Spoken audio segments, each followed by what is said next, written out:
أعوذ بالله السميع العليم من الشيطان الرجيم. بسم الله الرحمن الرحيم. الحمد لله رب العالمين والصلاة والسلام على سيد الأنبياء والمرسلين سيدنا وشفيع ذنوبنا وطبيب نفوسنا وحبيب قلوبنا مولانا بالقاسم محمد. اللهم صل على محمد وآل محمد. الطيبين الطاهرين المعصومين ولعنة الله دائمة للباقين والأعداء مراتب حقوقهم ومنكر فضائلهم أجمعين من ليلنا هذا إلى يوم الدين. أما بعد فقد قال رسول الله صلى الله عليه وآله وسلم: بسم الله الرحمن الرحيم. أنا مدينة العلم ولي بابها.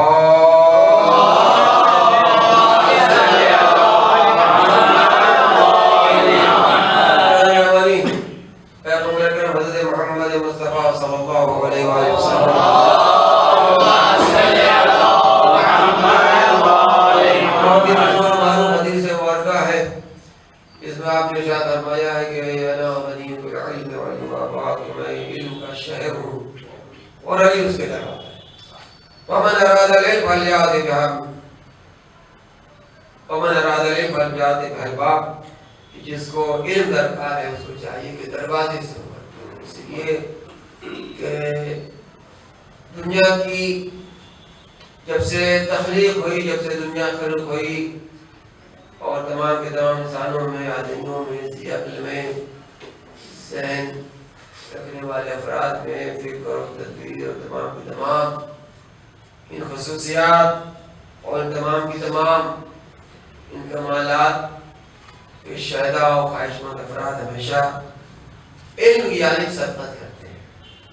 اس لیے کہ دنیا میں ہمیشہ چاہے وہ دور کتنا ہی پرخطر کیوں نہ رہا ہو، چاہے وہ جہالت کا دور کہہ لیجیے، تاریکی کا دور کہہ لیجیے، ضلالت کا دور کہہ لیجیے، گمراہی کا دور کہہ لیجیے، وہ ابو جہل کا زمانہ کہہ لیجیے، ابو لہب کا پیریڈ کہہ لیجیے، مگر ہر جگہ ایک صاحب کو چاہے دور جیسا بھی ہو، مگر ہر زمانے میں کچھ نہ کچھ صاحبان فکر و نظر ہوتے ہیں کہ جو بہرحال علم کے قدرداں ہوتے ہیں.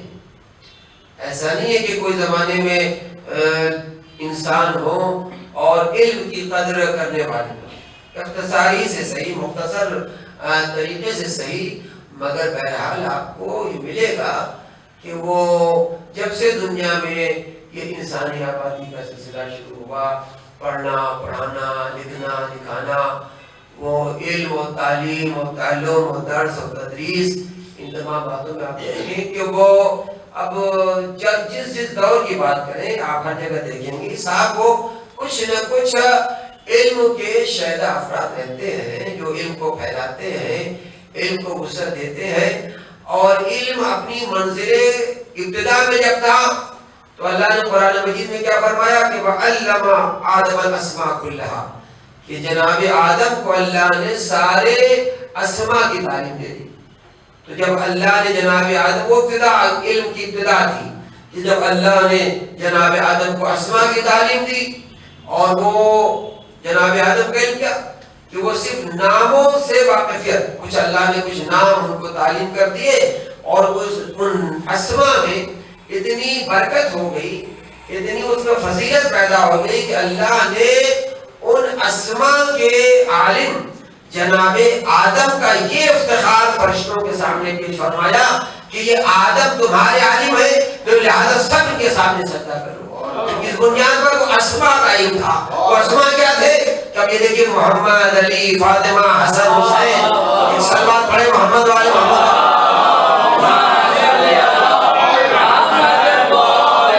اللہ نے جناب آدم کو کچھ اور سکھایا ہی نہیں. سکھایا تو کیا سکھایا؟ صرف اسماء. وہ اسماء کیا؟ پنجتن کے نام. تو پنجتن کے نام میں اتنی اتنی فضیلت ہے کہ جب جناب آدم نے ان ناموں کو یاد کر لیا اور نہ صرف یاد کیا، ایک طرف تو نام بتائے گئے اور دوسری جانب صورتیں دکھائی گئی کہ یہ بتاؤ کہ یہ نام کس پر منطبق ہوتا ہے، یہ صورت کو نام بتاؤ، صورت کو نام بتاؤ، تصویر کو نام بتاؤ۔ ایک مرتبہ جناب آدم نے جو تصویر دیکھی کہا پروردگار تو محمود ہے، یہ محمد ہے، تو اعلیٰ ہے، یہ علی ہے، تو فاطر السماوات والارض ہے، یہ فاطمہ ہے، تو محسن ہے، یہ حسن ہے، تو قدیم الاحسان ہے، یہ حسین ہے۔ اللہ نے کہا جاؤ جنت میں آرام سے رہو، جاؤ جنت میں آرام سے، نہ نماز نہ روزہ نہ حج نہ زکات۔ اللہ نے بتایا کیا؟ جناب آدم نے اللہ کے سامنے بتایا، صرف پنجتن کے نام بتائے۔ پنجتن کا نام بتانا اللہ کو اتنا پسند آیا کہ جنت میں آرام سے، جنت میں آرام سے۔ ایک صلوات پڑھ دے محمد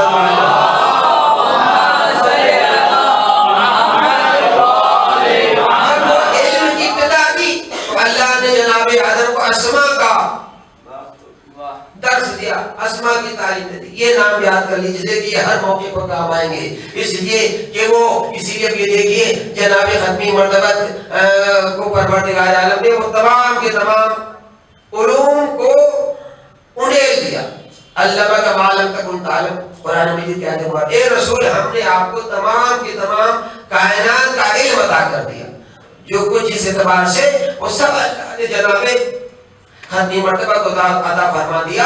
اور یہ وجہ ہے کہ دیکھیے کہ آج کی دنیا کہہ رہی ہے کہ صاحب علم کی کوئی حد نہیں ہے، علم کی کوئی باؤنڈری نہیں ہے، علم کی کوئی قید نہیں ہے کہ جہاں جہاں چاہیں کہ اب اسی وجہ سے صاحب وہ کتنے علم ہے، تو اب اس کے لیے صاحب وہ تصوف یہ بھی ایک علم ہے، ذکر یہ بھی ایک علم ہے، فکر یہ بھی علم ہے، وہ نحو صرف اور منطق اور فلسفہ اور جغرافیہ اور ارضیات کا علم، اور پھر ارضیات میں بھی وہ زراعت کا علم، وہ باغبانی کا علم، وہ صاحب یہ علم کی کوئی حد ہے۔ اور پھر زمین کے نیچے چلے جائیے تو اس کے نیچے نہ جانے کتنے علوم کی انسان کو ضرورت پڑتی ہے۔ اور پھر اگر وہ فضا کی سیر انسان کرنے لگے تو اس عالم ہست و بود میں نہ جانے کتنی ایسی ضرورت پڑتی ہے کہ صاحب پتہ لگایا جائے کہ کہاں کی ہوا مسموم ہے، کہاں کی ہوا خوشگوار ہے، کس علاقے میں کیا چیز پیدا ہوتی ہے، کس علاقے میں کیا چیز نہیں پیدا ہوتی ہے، زمین کے نیچے اللہ نے کیا کیا چھپا کر کے رکھا ہے۔ یعنی کہ آپ دیکھیے کہ صاحب مسجد میں جب پروے لگ رہا تھا تو صاحب وہ 2-3 لوگوں کو بلایا گیا، وہ صاحب یہ کیا ہے، کہا صاحب یہ زمین کے نیچے پانی کہاں پر کثرت سے ہے یہ مشین بتا دے گی، بتائے گی مگر چشمہ جاری نہیں کرے گی۔ علی ٹھوکر مار دے گا تو چشمہ پھوٹ دے گا۔ ایک صلوات پڑھ دے محمد والا۔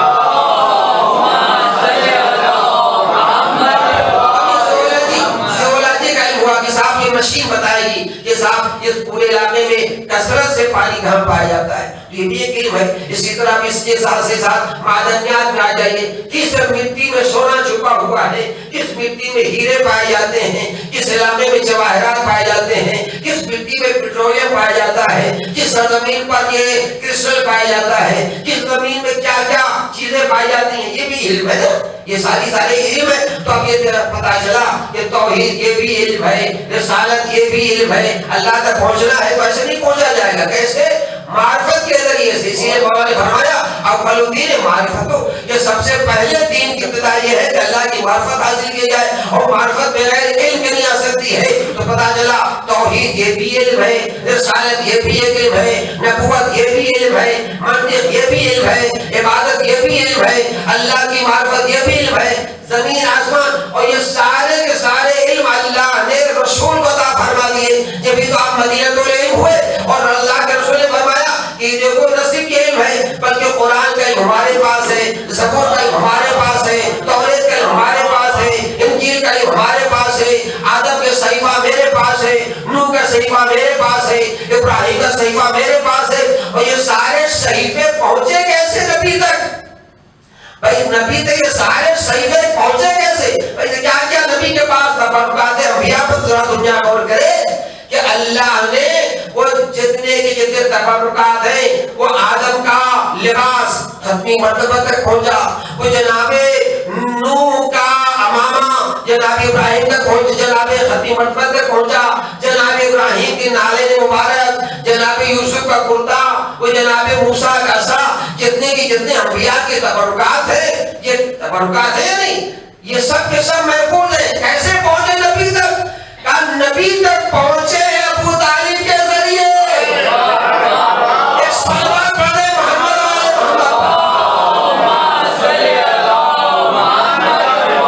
اللہ کی نگاہ میں جناب ابو طالب کا اتنا درجہ بلند ہے کہ اللہ نے 1,23,999 نبیوں کے تبرکات کا امین قرار دیا ہے جناب ابو طالب کو کہ جب میرا آخری نبی آئے تو تم سب اس کے حوالے کر دینا، سلسلہ در سلسلہ۔ یہی وجہ ہے کہ دیکھیے جب جناب ختمی مرتبہ نے بتایا کہ یہ صاحب کس کا ماما ہے، کہا صاحب یہ فلاں نبی کا ماما ہے، یہ زرہ کس کی ہے، یہ فلاں نبی کی ہے، یہ نالین کس کی ہے، فلاں نبی کی ہے، یہ عصا کس کا ہے، فلاں نبی کا ہے۔ اب تک کسی کو معلوم ہی نہیں تھا، اب تک کسی کو معلوم ہی نہیں تھا، یہ سارے تبرکات پہنچے ہیں جناب ابو طالب تک۔ جس نے پہنچایا یہ اللہ کی جانب سے اہتمام تھا، یعنی اللہ یہ واضح کرنا چاہ رہا ہے کہ دیکھو اللہ کی نگاہ میں ابو طالب کا اتنا رتبہ ہے۔ دیکھو بے ایمانوں کو امین نہیں بنایا جاتا ہے، ضمیر فروشوں کو امین نہیں بنایا جاتا ہے، جس کو امانت دی جاتی ہے۔ اب آپ کسی کو امانت دینا چاہیں، صاحب یہ سامان فلاں تک پہنچا دیجیے گا، تو آپ ایک بار نہیں 10 بار سوچیں گے یہ پہنچائے گا یا نہیں پہنچائے گا۔ اچھا ان کے حوالے کر دیں، ارے صاحب ان کا معاملہ ٹھیک ٹھاک نہیں ہے نہیں، تو اب یہ دیکھیے کہ ہمارا علم مختصر سی نالج ہونے کے باوجود ہم جلدی کسی کو امین نہیں بناتے ہیں، ہے نہیں، یہ صاحب کہ کہیں ایسا نہ ہو کہ امانت میں خیانت ہو جائے، اور پھر یہ کہ وہ اللہ جو عالم الغیب ہے وہ بھی امانت عام امانت نہیں ہے بلکہ بڑی اہم ترین امانت ہے۔ اسی لیے یہ جو انبیاء کے امین ہوتے ہیں وہ کبھی کافر نہیں ہوتے ہیں، منافق نہیں ہوتے ہیں، مشرک نہیں ہوتے ہیں، بلکہ اللہ جسے بھی ان امانتوں کا امین بناتا ہے تو وہ پورے کے پورے طیب و طاہر ہوتے ہیں۔ تو اللہ نے یہ سارے تبرکات نبی تک پہنچائے جناب ابو طالب کے ذریعے سے۔ تو اسی وجہ سارے کے سارے یہ علم کے ورثہ بنے حضرت محمد مصطفیٰ صلی اللہ علیہ وآلہ وسلم۔ اور اسی لیے دنیا اس بات پر متفق ہے کہ جو نبی نے فرمایا کہ انا مدینۃ العلم وعلی بابھا، میں علم کا شہر ہوں اور علی اس کے دروازہ۔ اب جس کو علم کے شہر میں آنا ہے اس کو چاہیے کہ دروازے سے ہو کر کے آئے۔ اگر علی کو چھوڑ کر کے کوئی آئے گا شہر علم میں تو اس کو کچھ نہیں ملے گا۔ اور یہ بات ہوتا ہے جس نے علی کو چھوڑا نہیں ملا کچھ۔ کتابیں لکھنا الگ سی بات ہے، تقریریں کرنا الگ سی بات ہے، مگر ملا کچھ نہیں۔ اس لیے کہ دیکھیے کہ چونکہ علی کو چھوڑ کر کے علم کے شہر میں داخل ہوئے تو نتیجہ کیا ہوا؟ یہ صاحب لکھا تو سب کچھ، یعنی صاحب یہ کتاب ہے اللہ کی کتاب کے بعد سب سے صحیح، مگر آج دنیا کے نہیں جتنی صحیح اس سے زیادہ غلط ہے۔ یہ صاحب یہ کیوں؟ اس لیے کہ علی کو چھوڑ کر کے آئے، علی کا سہارا لے لیتے تو یقین وہ کتاب بڑی اچھی ہو جاتی۔ اور یہی وجہ ہے کہ دیکھیے کہ سوائے میرے مولا کی کسی نے دعویٰ ہی نہیں کیا، سوائے میرے مولا کے کسی نے دعویٰ۔ تاریخ بہت سارے خلفاء گزرے، بہت سارے افراد پڑھے لکھے گزرے ہیں، مگر سوائے میرے مولا کے کہ جنہوں نے فرمایا کہ مسند علم بچھا دی جائے اور مجھے اس پر بٹھا دیا جائے تو میں توریت والوں کو توریت سے فیصلہ کر دوں، زبور والوں کے درمیان زبور سے فیصلہ کر دوں، انجیل والوں کے درمیان انجیل سے فیصلہ کر دوں، اور قرآن والوں کے درمیان قرآن سے فیصلہ کر دوں، یہاں تک کہ ہر صاحب کتاب پکار اٹھے اے علی آپ نے وہی فیصلہ کیا ہے جو میری کتاب میں لکھا ہوا ہے۔ ایک صلوات پڑھیں محمد والے۔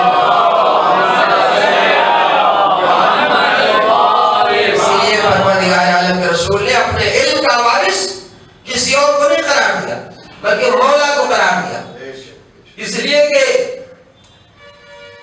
جس شے میں جس قدر صلاحیت ہوتی ہے اسی قدر اس سے زیادہ اس کے ظرف میں صلاحیت ہونی چاہیے۔ ایک ہوتا ہے ظرف، ایک جو مصروف دو چیزیں بڑی ہیں، ایک ظرف کہتے ہیں برتن کو، ظرف کے معنی برتن، یہ جہاں جس میں وہ چیز رکھی جائے، اور مصروف کیا ہے کہ جو چیز اس برتن میں رکھی جائے اس کو کہتے ہیں مصروف۔ تو اگر آپ یہ دیکھیں کہ صاحب کہ جس قدر شے وہ طیب و طاہر ہوگی اسی اعتبار سے وہ برتن بھی طیب و طاہر ہوگا۔ کبھی آپ ایسا نہیں کریں گے کہ صاحب وہ اچھے گلاب کو کسی نجس برتن میں رکھ دیا جائے، کسی گندے برتن میں رکھ دیا جائے، نہیں، بلکہ ہمیشہ یہ دیکھا گیا ہے کہ صاحب جو شے جتنی بلند ہوتی ہے اس کو اسی قدر اچھے برتن میں رکھا جاتا ہے۔ تو اللہ کی نگاہ میں علی کی اتنی اہمیت تھی کہ جس طرح علی طیب و طاہر اسی طرح اللہ کا گھر بھی طیب و طاہر۔ تو علی ہے مظروف اور خانہ کعبہ ہے ظرف، اور اللہ نے اسی لیے علی کو خانہ کعبہ میں اتار کر کے بتایا کہ دیکھو کتنا طیب و طاہر علی ہے، اسی قدر طیب و طاہر خانہ کعبہ بھی ہے۔ ایک صلوات پڑھیں محمد۔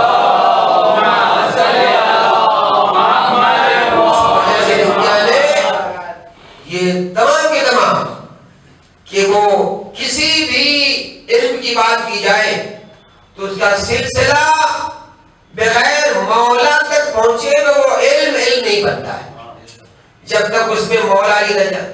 اب اسی وجہ دیکھیں اب تو ماشاءاللہ کہ پہلے صرف شیعہ لوگ منبر پر علی کی فضائل بیان کرتے تھے، مگر اب تو ماشاءاللہ دیکھا دیکھی اب ادھر سے بھی بڑی آوازیں آنے لگی، ادھر سے آواز کم ہوئی تو ادھر سے شروع ہو گئی۔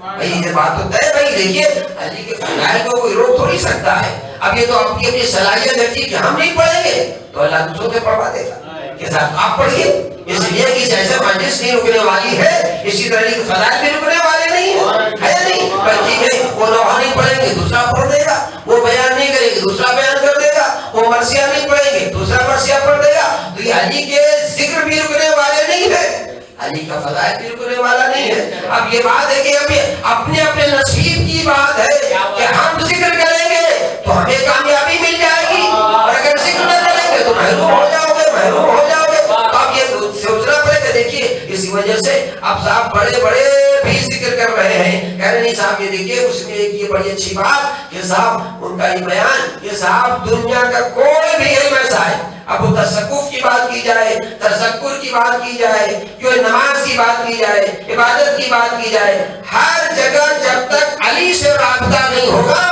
وہ تصوف نہیں ہوگا، وہ توحید نہیں ہوگی، وہ رسالت نہیں ہوگی، وہ نبوت نہیں ہوگی، وہ علم نہیں ہوگا، اور وہ نماز نہیں ہوگی، وہ سلام نہیں ہوگا کہ جس میں علی کا ذکر نہ ہو۔ ایک صلوات پڑھیں محمد والے۔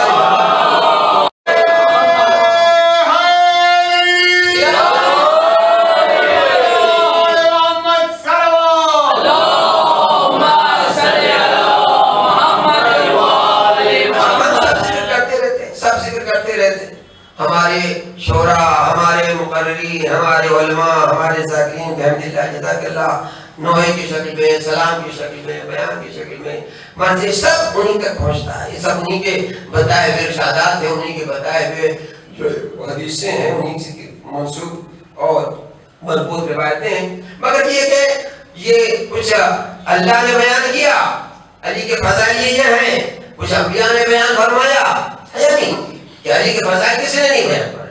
اللہ نے علی کے فضائل پڑھے، انبیاء نے علی کے فضائل پڑھے، ملائکہ نے علی کے فضائل پڑھے، وہ زمین کے تمام وہ حشرات الارض نے علی کے فضائل پڑھے۔ عالم ایک چھوٹی سی چونٹی ہے وہ بھی جانتی ہے علی کے فضائل کیا ہے، وہ بھی علی کے ذکر سے غافل نہیں ہے۔ تو چنانچہ بھی دیکھیں تو سب نے فضائل پڑھے۔ وہ آپ کسی ادیب کی بات کریں، کسی شاعر کی بات کریں، کسی ذاکر کی بات کریں، کسی عالم کی بات کریں، کسی اہل دانش کی بات کریں، کسی اہل قلم کی بات کریں، کسی اہل فکر کی بات کریں، وہ قرآن ولی کا ذکر ہے، توریت ولی کا ذکر ہے، زبور ولی کا ذکر ہے، شوق انبیاء ولی کا ذکر ہے۔ مگر یہ سارے اذکار ہیں، مگر ہم آج کے سامنے ہم آج آپ کے سامنے یہ عرض کرنا چاہتے ہیں کہ ایک ہوتا ہے دوسروں کے ذریعے تعریف کرنا، ہم مولا کی تعریف کر رہے ہیں، وہ فلاں تعریف کر رہا ہے۔ ایک ہوتا ہے کہ مدحت ممدوح بزبان ممدوح، ایک ہوتا ہے کہ صاحب آپ شادی کر رہے ہیں تو آپ نے اپنے تخیلات کو حدیث و قرآن اور فرمودات معصومین کے سانچے میں ڈھال کر کے اس کو تخیلات دے کر کے وہ شعر پیش کر دیا. تو یہ ہوا کہ صاحب آپ اپنے اعتبار سے مدح کر رہے ہیں. ایک ہوتا ہے کہ جس کی مدح کر رہے ہیں اس کی زبان سے سنا جائے کہ وہ خود اپنی مدح کیسے کر رہا ہے. یہ دیکھیے ہم کیا ہیں کہ ہم جانتے ہیں, آپ کیا ہیں آپ جانتے ہیں. اب وہ بڑھا دیجیے صاحب نہیں وہ ایسے ہیں ویسے ہیں تو الگ بات ہے, لیکن یہ کہ ہمیں خود معلوم ہے کہ ہماری حقیقت کیا ہے نہیں. تو ایک ہوتا ہے کہ صاحب دوسروں کا تعریف کرنا, ایک ہوتا ہے کہ نہیں جس کی تعریف کی جا رہی ہے مدح پر زبان ممدوح کہ جس کی ہم مدح کر رہے ہیں خود اس نے اپنی تعریف کیسے کی. تو اب اس وجہ سے دیکھیے کہ بڑا ہی مشہور معروف مولا کا خطبہ ہے کہ جو مختصر ہے مگر بڑا ہی جامع. مولا کے بڑے سارے خطبے ہیں, مولا نے بہت سارے خطبات دیے جس میں اپنا تعارف اپنی پہچان کرائی ہے. اس میں مولا کا ایک بڑا ہی مشہور معروف خطبہ ہے کہ جس کو ہم آپ کے سامنے آج پیش کرنا چاہتے ہیں. یہ اور ظاہر ہے کہ اسی وجہ سے وہ سہارا بھی آپ کا چاہیے اور اسے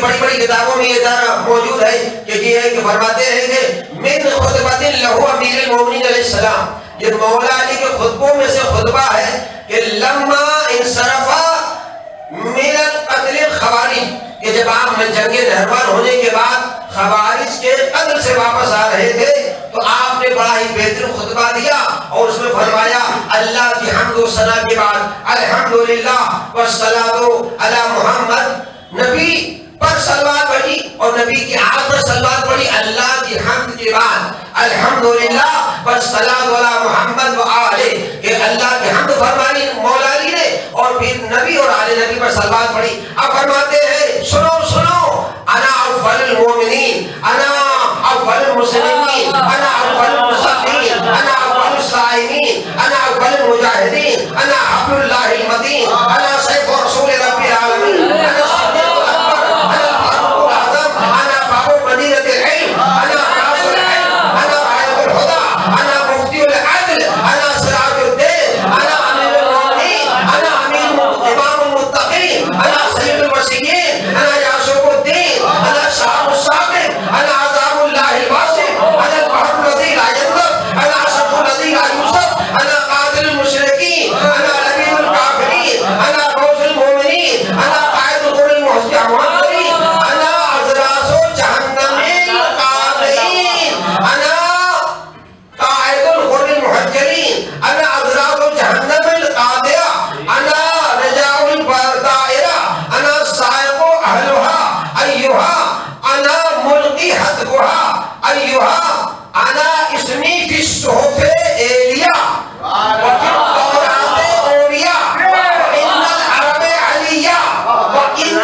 باللہ منذ خلقت ولم اجزع منذ حملت قتلت صناديد العرب وفرسانها وافنيت ليل شجعانها ايها الناس سلوني من علم مخزون وحكمة مدموعة. صلوات على محمد وعلى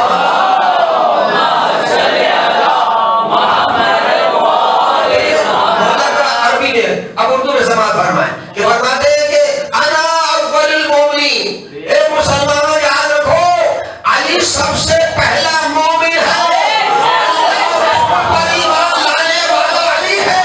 علی سے پہلے کوئی مومن تھا ہی نہیں. تو علی کا مقابلہ کیا کر سکتے ہو؟ فرماتے انا اول المسلمین. یہ مسلمانوں والا مسلمان نہیں ہے, یہ ابراہیم والا مسلمان. ابراہیم کو اللہ نے مسلمان قرار دیا. فرماتے اول المصلین, میں وہ ہوں جس نے سب سے پہلے نماز پڑھی ہے. سب بعد میں نمازی بنے ہیں. علی کا سجدہ دیکھا, سجدہ کرنے لگے. علی کا رکوع دیکھی, حالت رکوع میں زکات دینے لگے. مگر یہ کیا کہا جائے کہ اللہ نے صرف علی کی شان میں آیت نازل کی 40 دن کی زکات دینا بھی بیکار.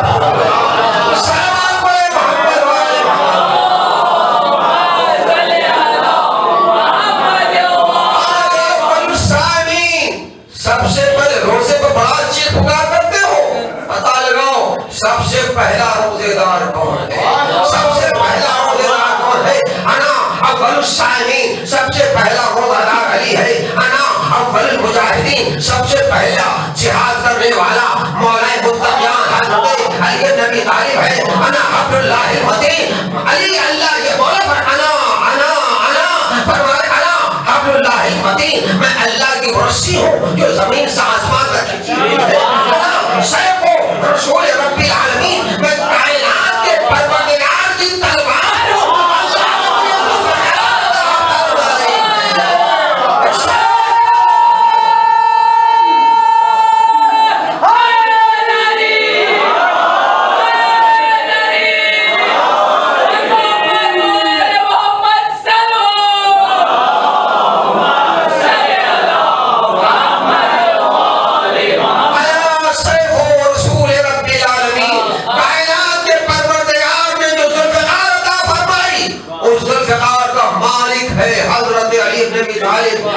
صدیق الاکبر. یہ دنیا میں جھوٹوں کو صدیق کہنے والے بہت ہیں. اللہ کا نقلی آواز ہے صدیق الاکبر. اگر صدیق کی بات کرتے ہو سب سے بڑے صدیق کا نام ہے علی. انا الفاروق الاعظم. یہ صدقے کی کھجوریں کھا کر کے فاروق کا لقب اختیار کرنے والے بہت ہیں. مولا متقیان فرمایا الفاروق الاعظم. میں فاروق اعظم ہوں. انا باب مدینۃ العلم. میں شہر علم کا دروازہ ہوں. انا راس العلم. میں علم کا سردار ہوں. انا رائد الخلا. میں ہدایت کا پرچم ہوں. ہدایت چاہیے علی کے پرچم کے نیچے آ جاؤ. انا مفتی العدل. میں عدل کا فتویٰ دینے والا ہوں. سارے فتوے ظلم پر ہے. علی کا فتویٰ عدل کی بنیاد پر ہوتا ہے. علی کا قول عدل ہے. علی کا لہجہ عدل ہے. علی کا حکم عدل ہے. علی کا فیصلہ عدل ہے. اس لیے کہ علی جیسا کوئی عادل کائنات ملے گا ہی نہیں. اور فرمائے انا سراج الدین. دین کی بات کرتے ہو تو میں دین کا چراغ ہوں. انا سراج الدین. میں دین کا چراغ ہوں. اس لیے کہ دین تک پہنچنے کے لیے کسی نہ کسی روشنی کی ضرورت ہوتی ہے. اندھیرے میں دعوت پویاں مارتے پھرو گے, ٹھوکر کھا کے گڈھے میں گر جاؤ گے. اگر منزل نجات تک پہنچنا ہے تو علی سے روشنی لے لو. یہ تمہیں کامیابی تک پہنچا دیں گے. انا امیر المومنین. میں مومنین کا امیر ہوں. انا امام المتقین. میں متقین کا امام ہوں. انا سید الوسیین. میں وسیعوں کا سردار ہوں. انا یعصوب الدین. میں دین کا یعصوب ہوں. اب یعصوب کسے کہتے ہیں؟ ایک لفظ قابل تشریح ہے, مگر یہ دیکھیے کہ میں چاہتا ہوں کہ خطبہ پوری طرح سے اردو میں ہمارے بچوں تک پہنچ جائے, ورنہ شرح بہت زیادہ ہے. کیا اس میں 2-4 لفظوں کی شرح بھی فرمائے انا یعصوب الدین. میں دین کا یعصوب ہوں. یعصوب کسے کہتے ہیں؟ کہتے ہیں صاحب وہ شہد کی مکھیوں کی ایک رانی ہوتی ہے، ایک ملکہ ہوتی ہے کہ جو اپنا گھر بناتی ہے. بڑا بہترین اللہ نے ان مکھیوں کی ادا کو اتنا پسند فرمایا کہ پورے کے پورے قرآن میں سورہ نحل نازل فرما دیا. اب وہ جو رانی ہوتی ہے، جو ملکہ ہوتی ہے، وہ دروازے پر بیٹھی رہتی ہے.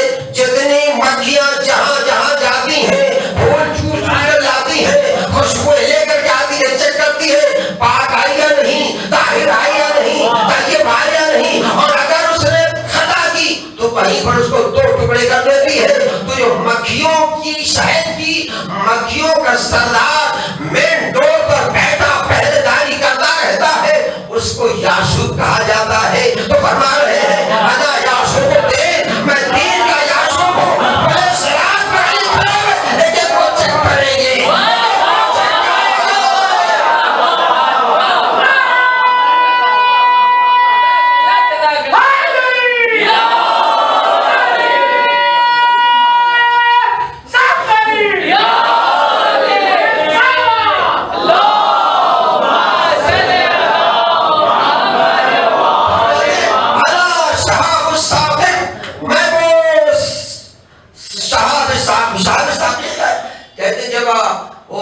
شیطان کو اللہ نے وہ جنت سے مردود کر دیا، ملعون کر دیا، رجیم کر دیا، وہ جنت سے نکل گیا.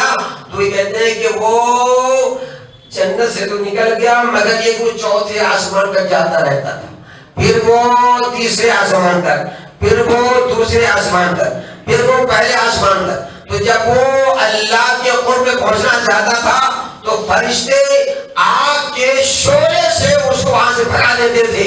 تو جس شعلے کے ذریعے سے آگ کی چنگاری، آگ کے شعلوں کے ذریعے سے جس کو بھگایا جائے، جس شیطان کو جس ذریعے سے بھگایا جائے، اس کو کہتے ہیں شہاب ثاقب. شہاب ثاقب یعنی مولا فرما رہے انا شہاب ثاقب. کہ دیکھو علی وہ ہے کہ جس نے بڑے بڑے شیطانوں کی کلائیوں کو توڑ دیا ہے، بڑے بڑے شیطانوں کی سروں کو پھوڑ دیا ہے. انا عذاب اللہ واسع. اللہ ہمارے ذریعے سزا دینے والا ہے. کافروں کو، منافقوں کو عذاب اللہ کس کے ذریعے سے دے گا؟ جس ذات کے ذریعے سے جہنم میں ڈالا جائے گا. سورہ اعراف القیا فی جہنم کل کفار حماد مشین. اے میرے نبی تم دونوں کے دونوں سارے کے سارے کافروں کی پیشانی پکڑ کر جہنم میں ڈال دو. پوچھے مفسرین سے یہاں اللہ نے القیا ہے تم دونوں، اے تم دونوں، یہ دونوں کون ہیں؟ کہا ایک نبی ہے ایک علی ہے. ایک صلوات پڑھے محمد والے محمد.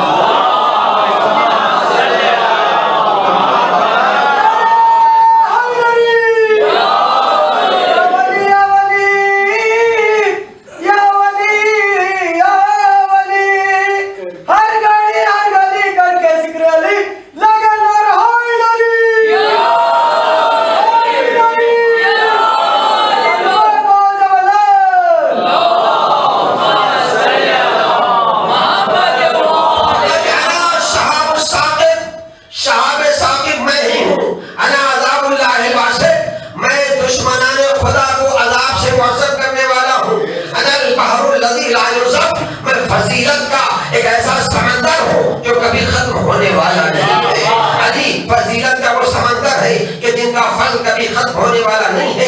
انا اشرف الذی لا یوسف.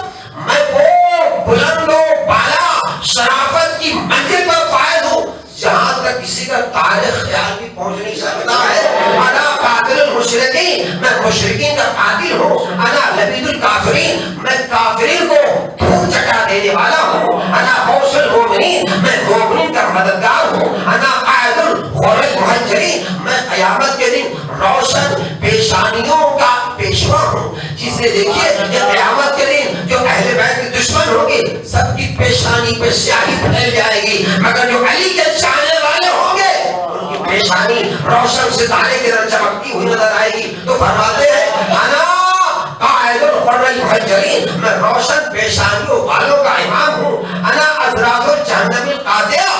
کہ میں ہی جہنم کو تیار کرنے والا ہوں، بھڑکانے والا ہوں. انا ریاحت دائرہ.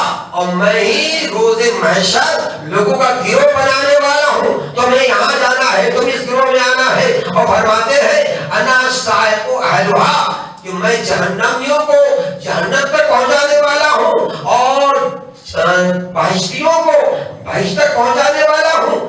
اور فرماتے ہیں کہ سنو سنو، تم میرا مقابلہ کرنے چلے ہو تو سنو، میرے بہت سارے نام ہیں، علی کے بہت سارے نام ہیں تو جو پرانی کتابوں میں لکھے ہوئے ہیں، انبیاء کے صحیفوں میں، تو سنو کہ شعبے انبیاء میں میرا نام کیا کیا ہے۔ کسی نے میرا نام ایلیا ہے، توریت میں میرا نام اوریا ہے، اور عرب میں میرا نام علی ہے، اور میرا ایک اور نام ہے قرآن میں کہ جس کے لیے اللہ نے فرمایا ہے صاحبان ایمان کونوا مع الصادقین، سچوں کے ساتھ ہو جاؤ۔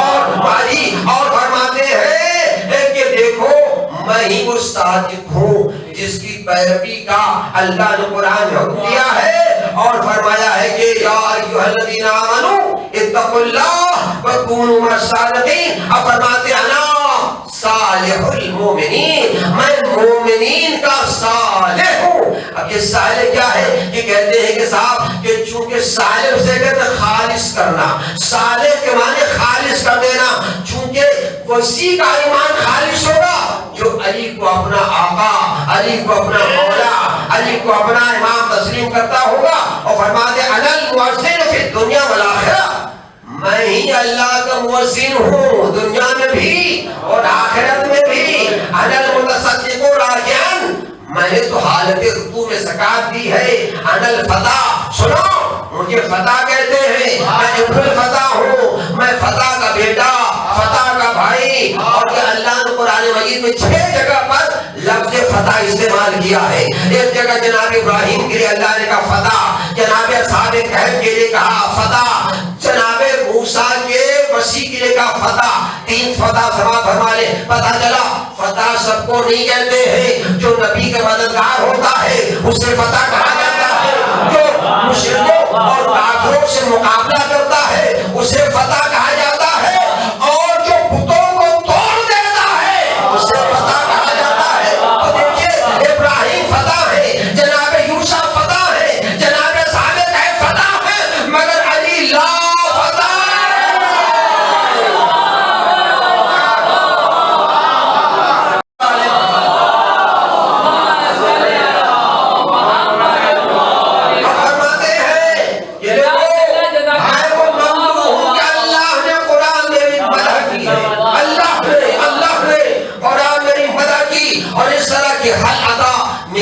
شان میں نازل ہوا ہے، سورہ کہف یہ میری ہی شان میں نازل ہوا۔ اب فرماتے ہیں انا وجہ اللہ، انا جم اللہ، انا علم اللہ، انا علمی علم ما کان وما یکون۔ سنو سنو، علی کے پاس جو علم گزر چکا وہ بھی موجود ہے، جو ہونے والا ہے وہ بھی موجود ہے، سب علی نے بتا دیا ہے۔ اور اس کے ساتھ ہی ساتھ فرمایا کہ دیکھو سوائے میرے کوئی دعویٰ نہیں کر سکتا ہے، اور یہی وہ وجہ ہے کہ دیکھو اللہ نے میرے عمل پر اپنی رضا کی سند عطا فرما دی ہے۔ اور یہ وجہ ہے کہ آج کسی بھی مسلمان سے پوچھئے، اب تو شیعہ کے علماء کو بخار آنے لگا، کہتے ہیں نہیں صاحب کہ نہیں یہ ان کو بھی رضی اللہ کہنا چاہیے۔ اس کلمات پڑھے محمد والے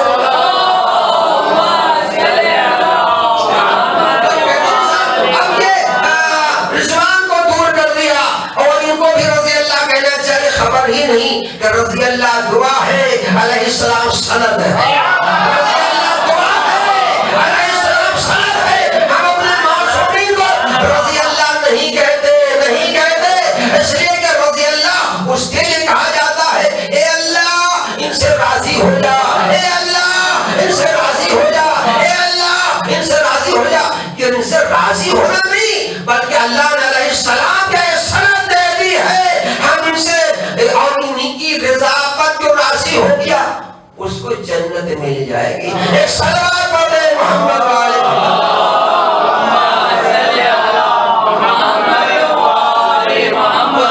کتنا اہم ترین خطبہ، بہت سارے مولا کے خطبے ہیں، یہ صرف نہج البلاغہ میں نہیں ہے کہ آج ہم نے کہا بھائی تھوڑا سا پڑھ دینا چاہیے تاکہ یہ نہ ہو کہ نہیں صاحب اب ظاہر عربی کے الفاظ ہیں، ہماری زبان عربی تو نہیں ہے، لیکن بہرحال کہ وہ اب ایسا نہ ہو کہ وہ یاد کرتے کرتے ہی وہ کبھی یاد نہیں ہوا، ابھی یاد نہیں ہوا، نہیں تو ظاہر کہ اب تو ظاہر کہ جس طرح قرآن لے کے پڑھا جاتا ویسے ویسے مولا کے، اور ظاہر کہ اس نہج البلاغہ میں مولا خطبہ نہیں ہے، یہ پہلے کہا بہت اہم ہے، مگر وہ اللہ غنی کی رحمت کے ہمارے حیدرآباد کے قبلہ و کعبہ کو رضا آغا صاحب ملا کہ جو انہوں نے نہج الاسرار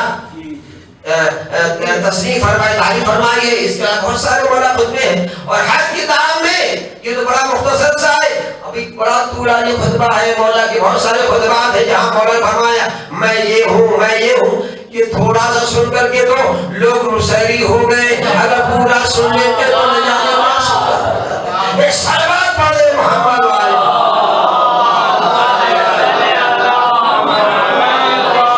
ہمیں بتا رہا ہے کہ ہماری کو وجہ اللہ، لسان اللہ، ید اللہ، جنب اللہ، یہ جو بیان کرتے ہیں یہ اپنے اعتبار سے نہیں، یہ مولا کے خطبے کے اعتبار سے، کہ جو مولا نے اپنی مدح اللہ کی کتاب کے اعتبار سے، وہ توریت و زبور و انجیل کے اعتبار سے کی ہے، اور ظاہر ہے کہ آج 1400 برس کے بعد یہ نہ جانے کتنے نسلن در نسل، نسلن بعد نسل، سلسلہ در سلسلہ ہونے کے بعد یہ بحمد اللہ جزاک اللہ مولا کا خطبہ آپ کے سامنے پڑھا گیا تو طبیعت مچل گئی، ہے نا، جوش آ گیا، ولولہ آ گیا، ایمان گویا کہ تازہ جیسے ہو رہا ہے کہ اللہ کے ولی کی معرفت اور ان کی محبت اور ان کی الفت جیسے اپنے سینے میں موصل ہو گئی ہے، وہ ٹھاٹھے مارتا ہوا یہ محبت کا سمندر ہے جس میں ہر انسان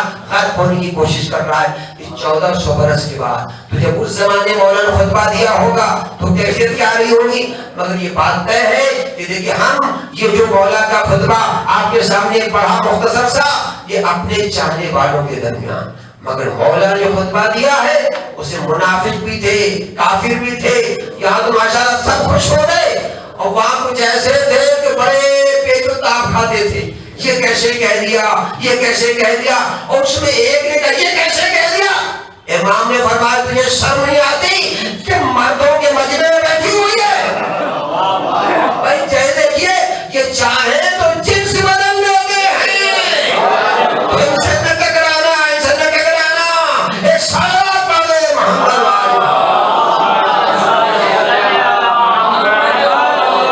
کچھ خطبات وہ ہے جو مولا علی نے منبر کوفہ سے دیے، اور کچھ خطبے وہ ہیں جو مولا علی کی بیٹی زینب کبریٰ نے بازو میں رسم بدی، سر پر رضا نہ تھی،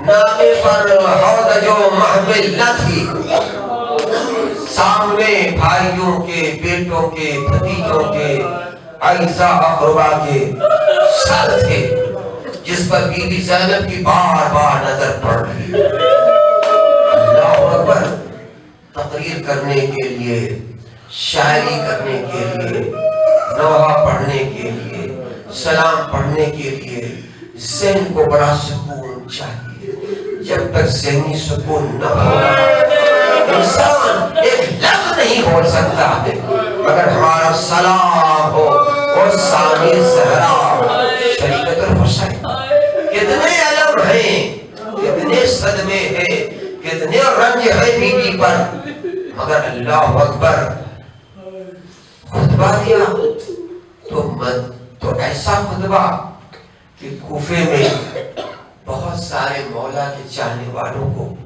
قتل کر دیا گیا تھا کربلا سے پہلے، کربلا سے پہلے میزن تمار، رشید حجری، وہ بہت سارے افراد ہیں جن کے نام تاریخ میں درج ہے، یہ سب کربلا پہنچنا چاہتے تھے مگر ابن زیاد نے قتل کر دیا، شہید کر دیا۔ کچھ ایسے افراد تھے کہ جن کو قید خانے میں ڈال دیا گیا، ان کے گھروں کو منہدم کر دیا گیا، مگر کچھ اس میں ایسے بھی تھے کہ جن پر ابن زیاد کی نظر ابھی تک نہ پہنچی تھی، ان میں سے ایک عبداللہ ابن عفیف کندی ہے، جو آنکھوں سے معذور ہو چکے. ایک آنکھ علی کی محبت و نصرت میں جنگ صفین میں شہید ہو گئی تھی، دوسری آنکھ آپ کی جنگ جمل میں مولا کی حمایت میں شہید، آنکھوں سے معذور ہو گئے تھے مگر سماعت باقی تھی. جیسے ہی علی کی بیٹی نے خطبہ دیا، ایک مرتبہ عبداللہ ابن حفیظ نے کہا اے میرے غلام، اپنے غلام کو بلایا، نوکر کو بلایا، کہاں میرے آقا؟ کہا کہ میں کیسا خطبہ سن رہا ہوں، کیا علی آ گئے؟ علی آ گئے؟ قیامت تو نہیں آ گئی؟ وجہ کہا میرے کانوں میں ٹھیک ویسی ہی آواز آ رہی ہے جیسے علی بولا کرتے، لہجہ بالکل علی جیسا ہے، لفظ و جملہ بالکل علی جیسا. جا باہر جا کر کے دیکھ. وہ دوڑا ہوا آیا، کہا آقا ماجرا یہ ہے کہ کچھ قیدی لائے گئے ہیں جن کو ناکے نہیں دیے گئے ہیں، جن کو ناکے پر بٹھایا گیا ہے مگر ناکے پر حوض نہیں ہے، محمل نہیں ہے. اور ایک خاتون ہے کہ جو بے تجاوہ اور بے محمل ناکے پر بیٹھی ہوئی اور یہ خطبہ دے رہی ہے، جن کے ہاتھوں میں رسد ہے. کہا مجھے لے چل، مجھے لے چل. غلام کا سہارا لیا اور اس ناکے کے قریب آئے. آواز دی، ارے اپنا تعارف تو کراؤ. ایک مطلب آواز دی، سید سجاد دیکھو میرے بابا کا صحابی آیا. ارے اللہ یہ زینب تھی جو کوفے میں خطبہ دے رہی تھی تو نبی کا صحابی بے چین ہو گیا. اب وہی زینب ہے جو مدینہ آ رہی ہے، مرثیہ پڑھ رہی ہے. مدینہ تو جدنا لا تقبلینا، اے میرے نانا کے شہر مدینہ میرے آنے کو قبول نہ کرنا. اس لیے جب ہم گئے تھے، ہاں یہ ربیع الاول کا پہلا ہفتہ ہے، 5ویں تاریخ ہے. کیا کیا مصیبتیں ہیں. جناب محسن کی شہادت انہی دنوں میں، بی بی زہرا کی پسلیاں انہی دنوں میں توڑی گئی ہے. بی بی زہرا پر جلتا ہوا دروازہ انہی تاریخوں میں گرایا گیا ہے. علی کے گلے میں رسیاں اسی ہفتے میں پڑی ہے.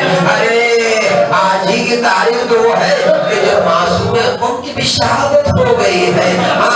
ایک بہن کربلا سے مدینہ آ رہی ہے، ایک بہن مدینہ سے مشہد جا رہی ہے. لیجیے ارباب ادا. ارے لکھا ہے کہ جناب امام رضا علیہ السلام کی بہن اپنے کنیزوں اور غلاموں اعزا اقربا کے ساتھ بہن کی امام کی بہن بھائی سے ملاقات کے لیے روانہ ہوئی.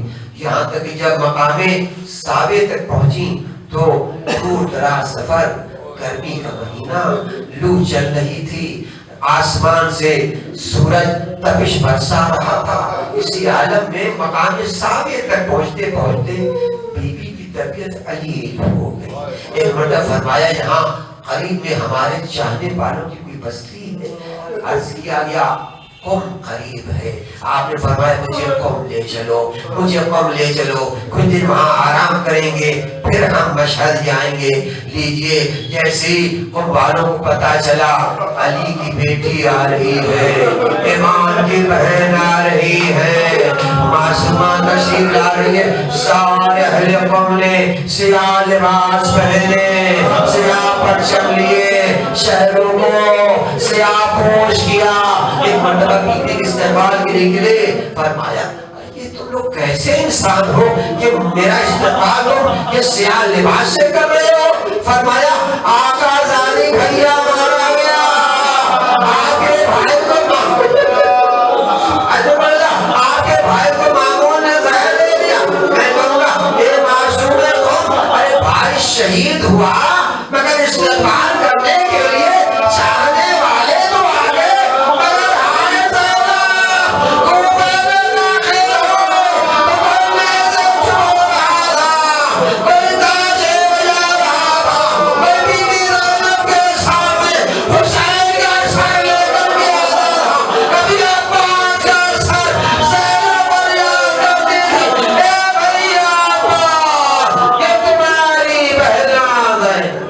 سيعلم الذين ظلموا أي منقلب ينقلبون إنا للہ وَإِنَّا إِلَيْهِ رَاجِعُونَ۔ پروردگار محمد و آل محمد کا واسطہ اس خلیل ذکر کو قبول فرما، یہ ذکر محمد و آل محمد صدقے میں حضرت کی جان مال ایمان عزت آبرو کے حفاظت ہمیں سے پریشان میں حضرت کرو بانین حاضرین سامین نواز سلام مرثیہ امام مظلوم کے ادا میں دامے درم شخنے کسی بھی اعتبار سے حصہ لینے والوں پروردگار عالم ہر طرح کی عرضی اور سماوی بلاؤں سے محفوظ فرما۔ یہ جو وبا اور مہلک بیماری ساری دنیا کو حیران پریشان کی، پروردگار جہاں جا بھی امام کے عزادار امام کے صفیہ بچھانے والے ہماری مائیں ہماری بہنیں ہماری بیٹیاں ہمارے بزرگ ہمارے بچے ہمارے نوجوان خدا نخواستہ جہاں جہاں بھی اس وبا سے اگر متاثر ہوتے پروردگار اس فرش ادا حسین کا واسطہ باب الحوائج کا واسطہ دے کر تیری بارگاہ میں دعا کرتے ہیں تمام کے تمام مومنین کو اس بیماری سے جلد از جلد شفائے کامل و عاجل عطا فرما، امام زمانہ کو ہمیں تاجر فرما، ہم سب کو امام کے ناصرین مشمار فرما، ماتم حسین